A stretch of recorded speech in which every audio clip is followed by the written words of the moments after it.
Video podcasts. 5 Live Boxing.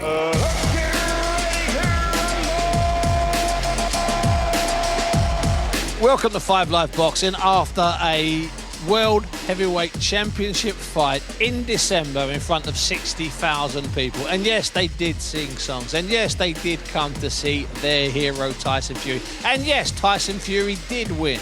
With a few seconds left in the 10th round, the referee, Victor Loughlin, finally stopped the fight. Derek Delboy Chisora losing for the 13th time. It was, I think, a new definition of bravery in the boxing business from Delboy. And the way we like to do our post-big fight shows is that I grab someone, could be anybody. It's going to be Richie Woodall today, former Olympian and former world champion. And we'll see who the pair of us can find to talk to. And I warn you, it will be a little bit up in the air. There might be loads of noise in the background. We might get moved on by security guards. We might actually land on our feet and get massive interviews of all sorts of fighters. We'll find out. Richie, let's go, son. I'm Steve Bunce, and this is 5 Live Boxing.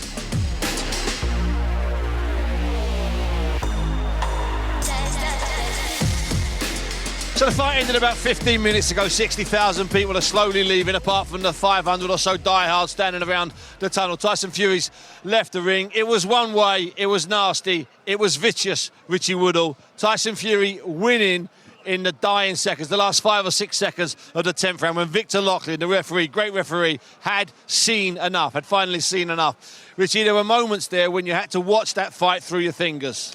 Yeah, there were actually. I think from about round 2 to 3, then it really started to get on top for Derek Chisora. I thought Chisora had a good go round 1 and 2, but from then on, I thought he took some big shots at the end of the second round. The He never recovered from. At the end of the first round into the second round, he took some really big shots, Steve, and I don't think he recovered from those shots fully. You know, it really took sort of the zip out of him, the speed out of him, and from there it was just an uphill struggle for Derek Chisora, and he just never recovered after those early rounds. He couldn't get himself back into it. He knew what he wanted to do, but there's just no way he could get himself back. He kept going forward. He kept trying to let the right hand go, but the right hand was less effective. The longer he went, the right hand was even less effective. So the right hand in the end was absolutely nothing. Yep. Thank you, boys. We're just walking through the security here, so we're just walking back. We're going to go, which what we'll do is we'll walk backstage, we'll get out and we'll see what we can. Rich, there were Don Charles in the corner, and that's going to be one of the discussion points. Should Don Charles have maybe stopped that fight earlier? To be fair, boys. Steve, they know each other so well, but I honestly think that Don Charles should have pulled him out maybe a round or 2 before than he did, because there was no sort of comeback from him. There was no comeback from him, Steve. He was taking big shocks. He was getting weaker and weaker. Yeah. His face was looking really battered towards the end of the contest. The right eye was swelling, it was cut underneath. Yeah, but Steve, as a coach, you're thinking, can my boxer win this fight? Can he land that one shot? And I think everyone in the arena Derek doesn't have a one-shot finish, No, Richie. he can't land that shot. So I think, yeah, he should have pulled him out earlier. And there were. Let's get this right. There were some very concerned faces around the ringside area. There were faces all over with people, wise people, smart people, boxing people, looking on and knowing that Derek Chisora was taking far too much punishment. But Steve, then it's a balance, isn't it? Because Don Charles knows that this is his last shot. It's his last shot at the WBC heavyweight title, and he still thinks, he knows how strong he is. He's one of the strongest, hardest fighters in there. Understand that. Yeah, I know what you're going to say, Steve, but that's what I'm talking about, of a balance. So he's thinking, should he be given that last chance? But for me, he should have pulled him out earlier. Rich, we're just going to try and move ourselves through this crowd here. Let's go over this way. Yeah, so we're just walking through, and I've seen a couple of people I know. Igis, can we grab a word with you and Alex? Would that be possible for BBC? Alex, how are you? Alex Krasik and Igis Klimas with me. Richie Woodall's with me. First of all, I'll ask you, Alex, about the spectacle, the fight, the crowd. It was a good event tonight. The event? The event. The event was wonderful. The event was great. It was like 60,000 in attendance. The energy was like magnificent. but it was a bit freezing. But still, where can you find any other place in the world where 60 people gonna attend a stadium? 60,000 people. Yeah, gonna attend some freezing weather. And at the end, Oleksandr got up in the ring and he stood in front of Fury, looked in his eyes, and Fury screamed at him, shouted at him for 2 or 3 minutes. And Oleksandr did not budge, he did not blink. Yeah, he was having an incoming call, so trying to answer it. He was doing other business. Yes. He was talking to his auntie. Yeah, probably his wife was giving him a call, so he was like was sharing the attention. Here's Oleksandr he's now. over here. He's over here. Alexander, Steve Bunce, BBC, Richie Woodall, BBC. I wonder if Oleksandr if you could ask him what was being said, what was going through Alexander's head. I know what was being said by Fury. What was going through Alexander's Ми head? всі знаємо, що говорив Ф'юрі, але що Олександр сказав тоді в рингу? Коли він там щось шептав, я кажу, ми ж скоро з тобою в ринзі побачимось. He was saying, we're gonna see each other in the ring very soon. So the big man was looking you in the eyes and no fear, Oleksandr, no fear. Велика людина дивилась тобі в очі і жодного страху. Жодного страху я його не боюсь. I'm not afraid of him, there's no place for fear. Знаєте, кого я боюсь? Я тільки Бога боюсь. You know who I'm afraid of? Only of the Lord. Only of the Lord. And my wife. And your wife, of course, your wife. Very good to get that in. Could you ask Oleksandr, in an ideal world, when would he like the fight with Fury? When would he like it? And where would he like it? У Alex? ідеальному світі, де б ти і коли б ти хотів битися із ним? Я б з задоволенням ще раз приїхав в Лондон і боксував, тому що в мене тут багато фанів, але де буде бій, то тільки Богу відомо. I would love to come back here and to fight on this wonderful stadium, but where the fight gonna take place, I'm not sure. It's only God knows. And did he see anything tonight that he'd never seen before? Ти щось бачив таке сьогодні, що ти раніше ніколи не бачив? Холодно було. It was freezing. It was Alexander. You're from Ukraine. Every time we see pictures, there is I snow, born in Crimea. Which is warm. Born on a beach. Alex, thank you very much. Alexander, thank you very much indeed. No, thank you very much for your time. Richie, grab your mic back. So a few words there with Oleksandr Usyk. And let me tell you something about Oleksandr Usyk, Rich. You know what I'm going to say. He understands everything. Yeah, He's of course, like Vasyl he Lomachenko. answers what he wants He to. understands. So, Richie, you saw there with Oleksandr Usyk. Like you saw how calm he was. You saw, excuse me, boys. You saw how relaxed he was. You saw how happy he was, if anything. Okay, at the prospect of a fight against him. He's not bothered. He's absolutely not fazed. We saw it from ringside, and you could see it in his eyes there. Not phased at all, Steve. And when they were both on the ring apron, and the way Fury was trying to get a reaction from him was No chance. He was trying to get a reaction, no chance at all. His eyes were fixed on Fury. Listen, Fury means business, but you could see Tyson was trying to get a reaction from Oleksandr Usyk, and there was no reaction at all. It was like an iron look in his eyes. But what's interesting, let's say there were 60,000 in which there were. Let's say a few thousand went and there was still 50,000. They bought into it. They loved it. They were buying along. When he called him Gaptooth, there was a massive roar. So the crowd were buying into it, even if Usyk wasn't. And, by the way, that's half a pantomime reaction. No reaction is half a pantomime reaction. Remember that, okay? Yeah, that's often the way it works. Yeah, it was incredible. It was an incredible moment. But it shows you that Oleksandr Usyk is the real deal also. You know, he's never been in these sort of situations, but you can see that he's not fazed by them, Steve. And I think, you know, other boxers would be fazed by them, but he certainly isn't. And I was really pleased with his reaction.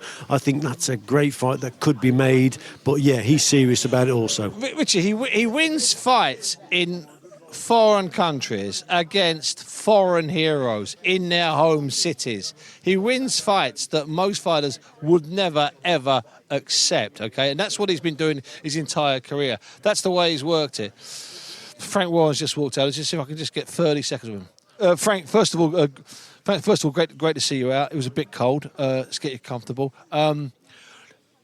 Hey, listen, it was Derek Chisora who was game and brave, but Tyson was vicious and nasty.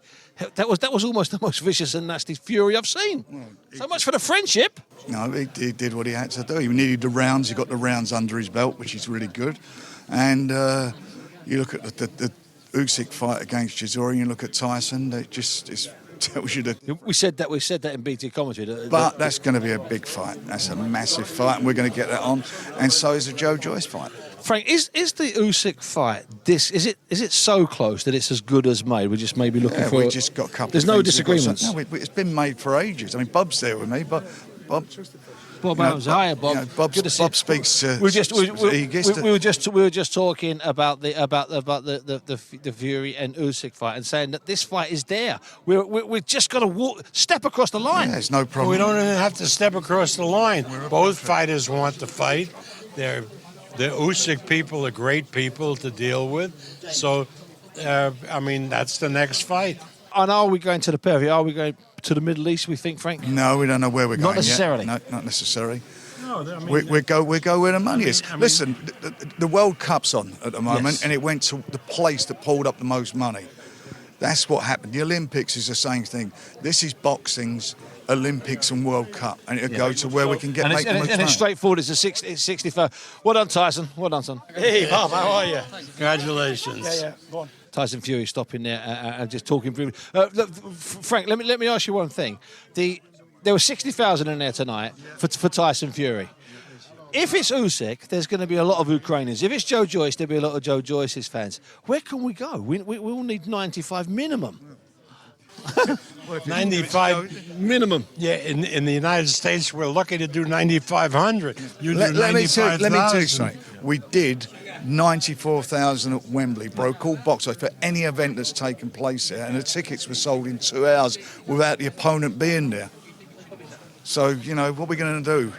What? And finally, to the pair of you, I've got to ask you just one last question. Were you shocked at how calm Usyk looked when he got in the ring at the end?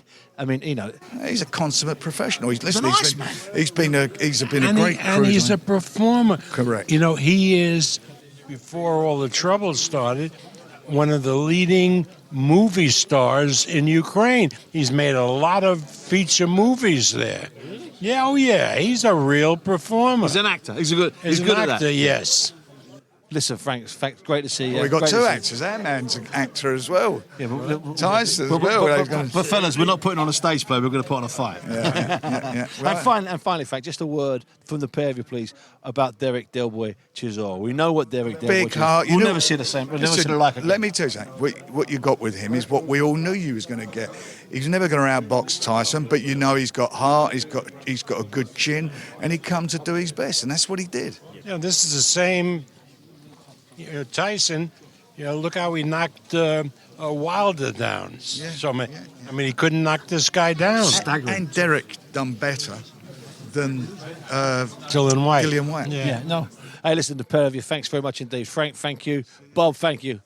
As Bob and Frank work out where they're going, Richie, because they've got to move out of this corridor, which is getting increasingly busy. We're going to walk this way. There is... Tyson Fury did walk past us and just getting into the changing room to get changed. We've heard there from Usyk and his promoter, Alex Krasik, and we've heard there from Frank Warren and Bob Arum, who share the promotional responsibilities for Tyson Fury. And of course, the way we do that, we do our post-fight pods. We wander, we talk, we bump into people. But let me ask you this. Did you think that Tyson not held back, but made it go a little bit longer to get the rounds, which is not the same as holding back, it's just being sensible? 100%. He gave the game away in his talk afterwards, Steve, when he said that, listen, I'd been out since April, and that showed you for me that, yes, I said it in commentary. I thought there was one point I said, this fight goes on as long as Tyson Fury wants it to go on. I think he could have finished him a lot earlier than what he did. He wanted to get rounds under his belt. If you look at Oleksandr Usyk and Derek Chisora, they're a similar size. Yes. So, he's up against a similar opponent in terms of the height. We know he's a southpaw, it's totally different. We know that. But he wanted to get rounds under his belt. He was enjoying it. He was practicing things. He was doing different things. And, he wanted, it's a massive occasion. He wanted to fight on the big stage. He wanted to get rounds under his belt. And another thing is, what I thought was that if Tyson kept hitting him with jabs on that right eye, okay, which was starting to swell from the fourth round, perhaps also Tyson was thinking, you know what, I could get the rounds and I can get a mercy stoppage, maybe force the corner, blood coming out of Derek's mouth, his right eye closing, that perhaps there was a way that could have happened as well, because he wasn't holding back when he was letting the shots go. No, he wasn't. No. And at the same time, Steve, I think he knew Derek Chisora was going to be a bit of a danger early on, but he really snubbed out the challenge with the end of the first round and into the second round. He put some really heavy punches, really nasty and heavy punches together that he hit Chisora with. And like I keep saying, he never recovered from it, and he sort of snubbed out the challenge. From that moment onwards, it was really uphill for Chisora. And yes, Tyson, like we keep saying, he allowed the contest to go on as long as he wanted it to go on, and I think he was just enjoying it, Steve, to be quite honest. And we're joined now by Todd duBoef from Top Rank. Todd, good to talk to you. I've missed you a week, and I was starting to take it personally, because I think 4 days I've been floating around. I keep seeing you. I think I've got your eye, and you vanished. And I finally got you now. I'm delighted. It's amazing. I just I'm a Houdini act. What do you think?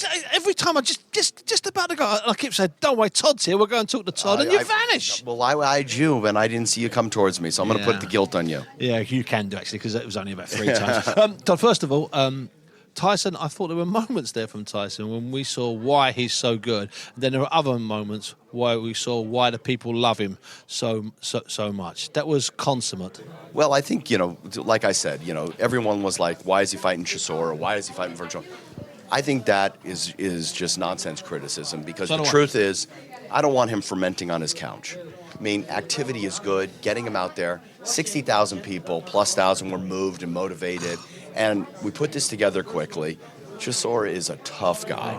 I think Tyson was razor sharp when he had his distance. I think when he used the uppercut too early was razor sharp. I think he really was nasty shots as well. So much for friendship. Listen, friendship started with an uppercut, right? So he was cheap, but when he used his distance, he was good. When he smothered him, I think it was a little sloppy, right? But I thought he was brilliant with the mic at the end. How about that? Off the scale. Was that brilliant? No, you've seen the Rocky movies and the Creed movies. If they tried to create an ending like that, especially with Joe coming in and the way Tyson did, and also the way Usyk, that cold Eastern Bloc fighter, going back all those years, just standing and not budging, you couldn't have scripted that. But Tyson brings out the best of him, right? Because people know he's such a showman that they feel safe. We see a lot of this nonsense, and people start pushing and shoving, and we got handlers all around it.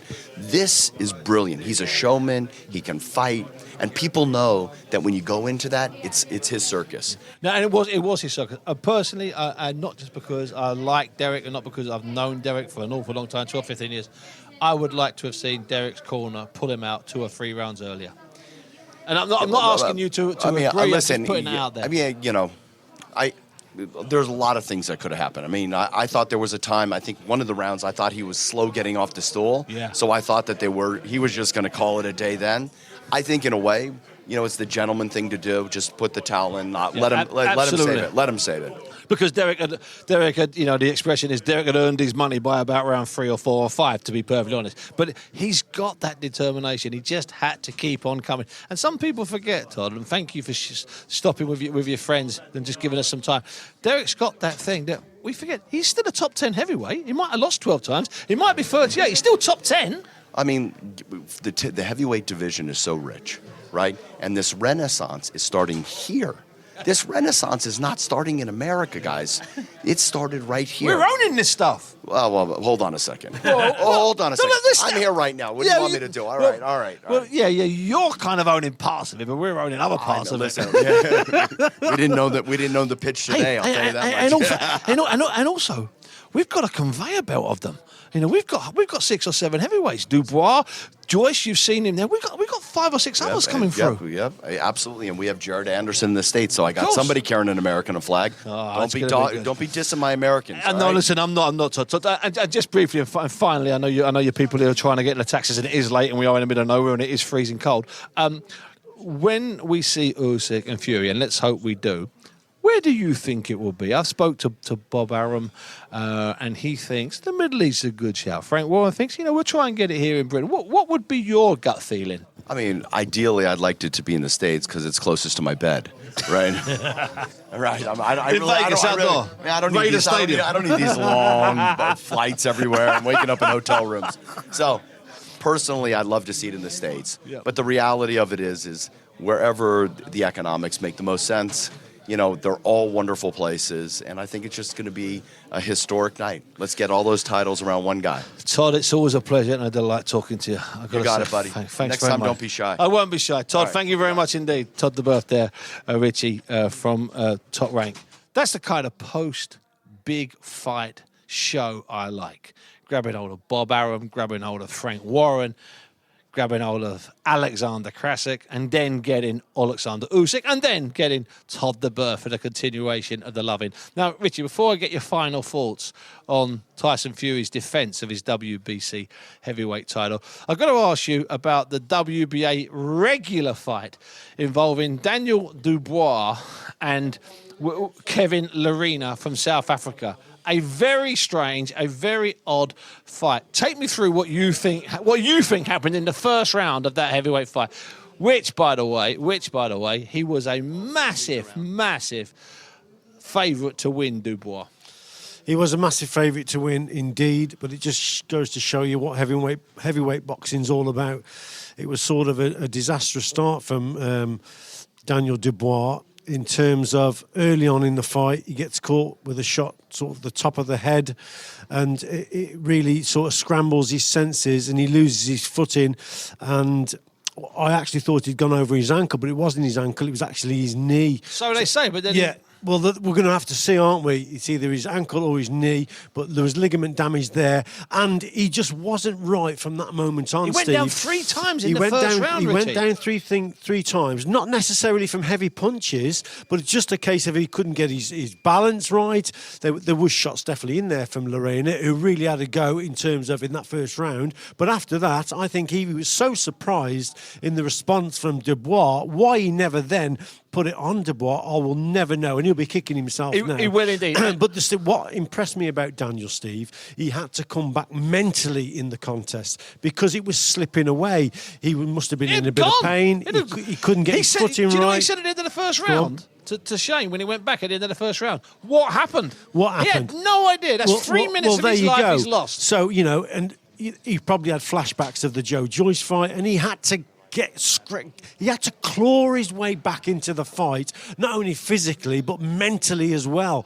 And Steve, he passed that test. He did claw himself back. Once he found his range, found him with a cracking right hand, it was a fantastic finish. But there were some scary moments in there. He got through it, the lad did. Yeah. Fair play to him. And like I said, he got through the physical battle and he got through a mental battle also. And I think Frank Warren said something afterwards along the lines of that was possibly what we needed and what he needed, but not necessarily what I wanted to watch. And I would second it. So, okay, Rich, overall, we have a fight that a lot of people dismissed. I tried to say, listen, give Derek his chance. He's a top 10 heavyweight, even if they'd been over it twice before and Fury had won comfortably. We had a venue. We had an outdoor venue in December. People laughed, people scoffed, people dismissed it. And yet, the maximum capacity of tickets they could sell, 60,000. They sold the 60,000. It was a great atmosphere in there. I'm staggered. It was like a party in there. Yep. They sang through 1 or 2 of the rounds. Tyson Fury delivered. Forget friendship. They were nasty. Tyson. That's what it's about, Steve. They went for him. Yeah. And then at the end, we had a brilliant confrontation with Joe Joyce in the ring, with Oleksandr Usyk in the ring, and with Fury in the ring. If you had to put down 3 things you took from this evening, okay, apart from the fact that you can barely move because your feet are freezing, what would the 3 things be, Richie? The 3 things would be, number 1, an incredible performance in terms of bravery from Derek Chisora. Thank you. My hat goes off to it. I take my hat off to that man because he is a warrior. And I hope, Steve, that it's not going to be too long before he actually retires, because I wouldn't want him to go through many more contests like that. He took some big shots, very brave indeed. Got to be it. So that's the first thing. What would be number 2?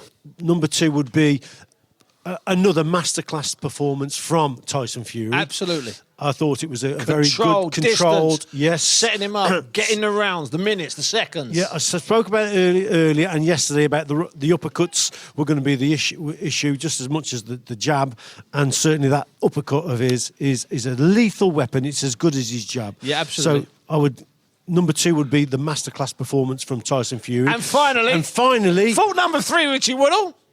The occasion itself, Steve. Thank you. Was fantastic. A fantastic stadium. Not quite as good as the Hawthorns in West Bromwich, but nevertheless, it wasn't too bad a venue. Brilliant crowd, brilliant venue, brilliant fight. Yeah. Really enjoyed it. Which, before I let you go, we were in Saudi Arabia, in the desert, watching Usyk and a masterclass in many ways against Anthony Joshua. We've been here tonight, both ringside again, in extreme cold, watching Tyson Fury in a masterclass. Okay, sure, everybody thought he would win, but it was still brilliant. Some of the stuff he did was brilliant, and Derek, as you say, was worth it. So we've seen the desert Usyk. We've seen the freezing Fury. Right now, if they were fighting tomorrow, who wins and how would it go? Because it could all change in the next 4 months. But right now, I think that Tyson Fury would be one step too far for Oleksandr Usyk, literally because of the size, the height difference. He's brilliant at adapting and changing his tactics to the opponent, to suit the opponent. And for me, Tyson Fury is the #1 heavyweight in the world, and he would beat Usyk. And to me, Steve, I think he'd be too big, and he could even stop him. Could even stop him. Richie Woodall, you are now dismissed. You can make your way out of the building, a bit like being sacked from one of those celebrity TV shows. For what it's worth, there was something about the way Oleksandr Usyk was up in the ring, the way he was looking at Fury, the way he was eyeing him up. They've met before, they've bumped into each other. But Fury today was in his T-shirt and his shorts, his boxing, his bandages on. He was big, he was strong, he was every bit of the 6'9". And Usyk was just calm underneath that, those piercing eyes underneath that cap, eyeing him up, looking at him, looking at the man he's going to be facing when they box. Not the man he's seen at ringside in various places around the world or at various award ceremonies, but looking at the man who had the same dimensions tonight he's going to have when they fight. And I am telling you, he was not bothered. Richie, it's been a pleasure. The British public came out for their new hero. Well, he's not the new hero. He's been the hero for a while. Tyson Fury. If you've never been to a Tyson Fury fight, you might want to think about buying a ticket because it's special. When it's over, it's going to be over. It's been 5 Live Boxing. I've been Steve Bunce, and this has been World Championship Boxing from North London. Let's get ready to rumble! 5 Live Boxing.